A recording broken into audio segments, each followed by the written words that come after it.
సామెతల గ్రంథము 20వ అధ్యాయం 15 నుంచి చివరి వచనాలు.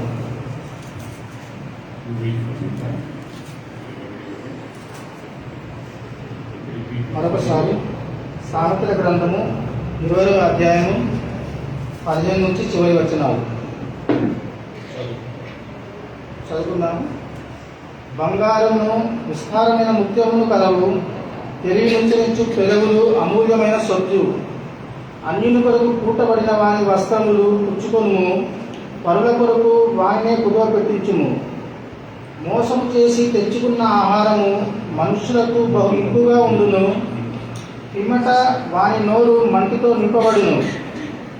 ఉద్దేశములు ఆలోచన చేత స్థిరపరచబడును, వివేకము గల నాయకుడవై యుద్ధం చేయుము.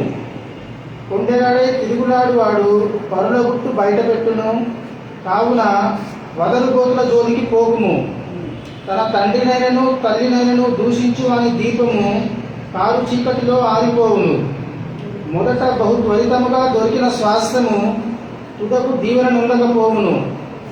కీడుకు ప్రతి కీడు చేసేదని అనుకునవద్దు, యెహోవా కొరకు కనిపెట్టుకొనుము, ఆయన నిన్ను రక్షించును. వేరు వేరు తూలిక రాళ్ళు యెహోవాకు హేయములు, దొంగ త్రాసు అనుకూలము కాదు. ఒకరి నడతలు యెహోవా వశము, తనకు సంభవింపబోనది ఒకడెట్లు తెలుసుకొనగలడు. వివేచింపక ప్రతిష్ఠితమని చెప్పుటయు, బ్రొక్కుపోయిన తరువాత దాని గూర్చి విచారించుటయు ఒకరికి ఉరియగును. జ్ఞానం గల రాజు భక్తిహీనులను చెదరగొట్టును, వారి మీద చక్రము దొరికించును.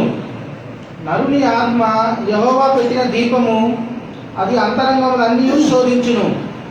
కృపా సత్యములు రాజును కాపాడును, కృప వలన అతడు తన సింహాసనమును స్థిరపరచుకొనును. యవనస్తుల బలము వారికి అలంకారము, తలనెరుపు వృద్ధులకు సౌందర్యము. గాయములు చేయు దెబ్బలు అంతరంగములో చొచ్చి చెడుతనమును తొలగించును. దేవుడి వాక్యం.